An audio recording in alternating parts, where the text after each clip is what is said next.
What's good, Try? So in that video, right, there's young men, two young boys, they're boys, with an obvious firearm in their hands. And the reason I want to do this is a fantastic case study of when parents, especially fathers, aren't truly present and spend quality time with their son. When my son was younger, my wife, my son couldn't have been no more than maybe 9, 10 years old at the time, maybe a little older. And I said, you know what? I'm going to take him to the gun range. And I did. And I took him to the range, and my wife was so against it. What I was trying to do was, I was trying to kill the stigma of the idea of this thing being fun and having him fully understand what this thing is, what it can do, and if you don't respect it, what will happen, right? And so when I took him to the range, he loved it. I think I took him twice. And the second time I took him, he had even more fun than the first time. The first time I took him, he was very nervous, very scared, kind of reserved about it. Like, he tried to play what I call the tough role because he was he was wanting to show me he could do it, and at the same time show me that he wasn't afraid, which I understand, right? But taking him to the range might have been the best thing in life for my son. There are a lot of fathers and mothers who believe if you keep a thing away from your child, it'll somehow dispel the ooh of a thing, right? It's like because guns are one of those things that children like ooh, right? When you take that away and teach what it is, what it does, and how to properly use it, they no longer are out here carrying it because it's an ooh thing, not to respect it, not to understand what it can do. Being present, being active, and spending quality time with your children separates that. Now I'm here. Now it's time for you to learn, grow, and become the kind of man you can become. When fathers aren't present, and I hold fathers higher to a higher standard than I do women, not because I believe women are worthy of having having high standards within the family, but because as a father, you are the leader. As a father, you're the one who set the tone. The value of the family is the values and traditions of the family are set by the father. The rule of law within a house is set by the father. The way the house operates is set by the father. The example of this is we know for a fact that 98% of children in prison come from single mother homes. This is a fact. This is just the truth, right? Children fare better when raised by two parents. This is another fact. It is sometimes those parents who, men and women, who feel like it's their pride in a way. Well, you can't be around you can't be right, and then you take away from the child having to experience life with the other parent as if it's okay, and it's not. In this video, man,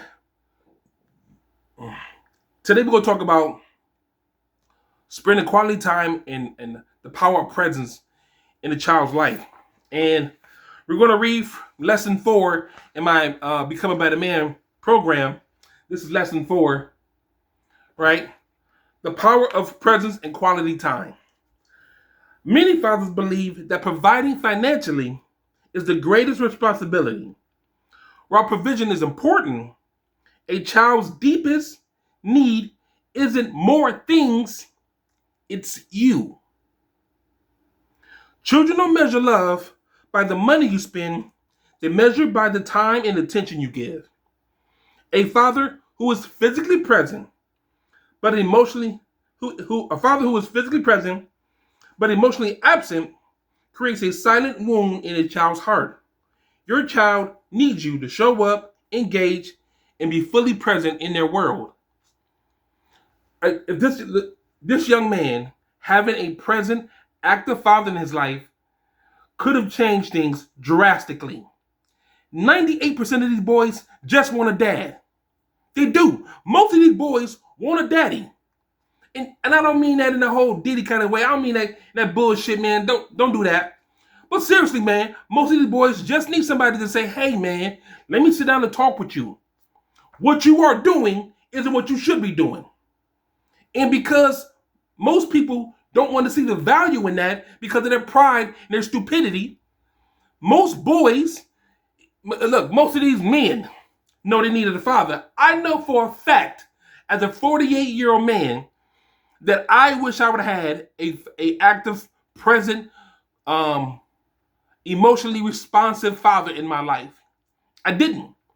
For the vast majority of my life, I raised myself. I left home when I was 14 years old, went to the streets, and spent my life in the streets. It wasn't until I got older, got married, and I decided I was gonna do a little different with my life.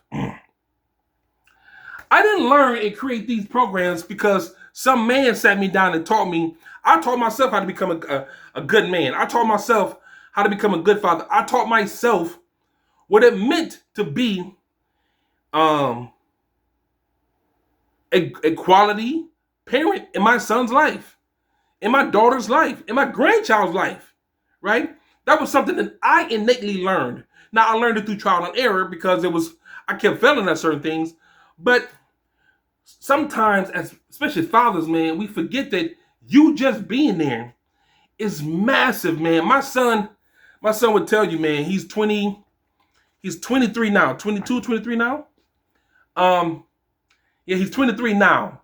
And when he was younger, he would play the PlayStation. I wanted to watch him play.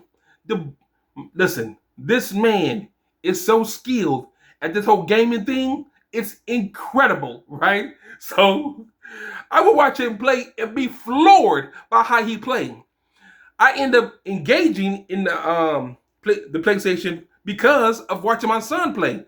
I want to start playing because my son is so skilled at it. When he was younger, I would watch him play. I would actually fall asleep in his room watching him play the game. I'd be in there for hours watching him play the game because I enjoyed watching him play. And there were times where I would spend too much time in there for him. He would say, "Hey, Dad, you might need to leave, man.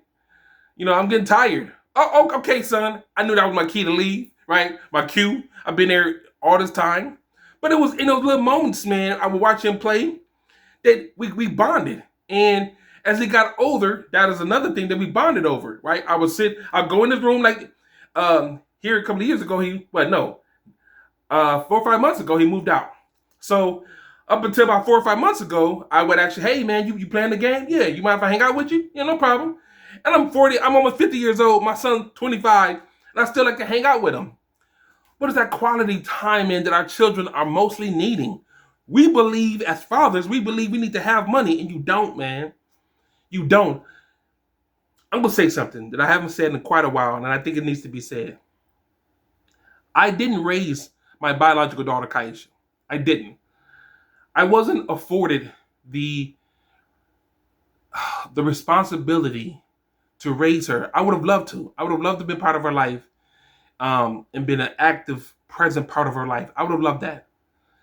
And I couldn't give my biological child the love that I knew she needed as my daughter. And so I poured all that love I couldn't give to her. I poured all that love into my stepchildren. Now, some people will say that's horrible. You shouldn't do that. But that situation could have been dealt with differently. And her mother and I, we never really fully dealt with it the way we should have. But I know that I know that there are a lot of fathers who struggle with wanting to spend time with their children and they just can't, man. For whatever reason, the mama don't want you to see your child. It's a Tuesday, the sun's shining, whatever hell reason they come up with, right? And as a result, the child suffers. And in this video is a great example of that. These boys are going to ultimately, if they're not corrected early, they're going to ultimately fall victim to a system that does not give a damn about them.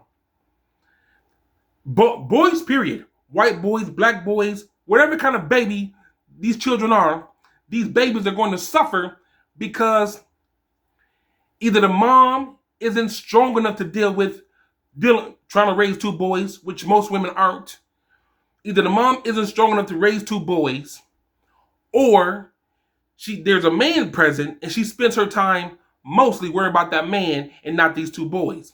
And as a result, now you have two boys with an actual weapon.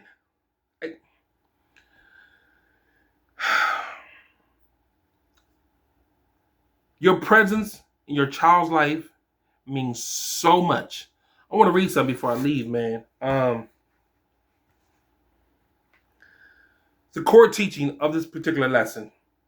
Being a father is not just about being around. It's about being involved. Your presence teaches your child self-worth, security, and love. And I think that a lot of fathers, if they sat down and understood fully that their presence is the actual lesson that a child needs. Your life, gentlemen, your life as a father, your life is the first curriculum. Say that one more time. Your life as a father is your child's first curriculum as to who they want to become as men and women. They're watching you, trying to figure out, who am I? What you do, how you do what you do continuously is their curriculum. That's how they figure out what life is. Well, my mom does X, Y, and Z. My dad does X, Y, and Z. These people in my life, they do 1, 2, and 3. This is their example. The people they're around. And a lot of y'all are then confused as to why your children are the way you are. Your presence is the actual lesson that your children need to become awesome and amazing humans. I'm done for now, tribe. Look, if you made it this far, you like the video, I do content based around men's mindset and mindset and personal development. If you like this kind of content and you want to see more of these videos, like and subscribe. Also, I have in the description my battle book for young men. I'm coming up with the battle book for older men, but the battle book for young men is in the description. Also, the link to my Stan Store. So if you want to buy any of my programs, you can. And thank y'all for rocking with me, man. Peace.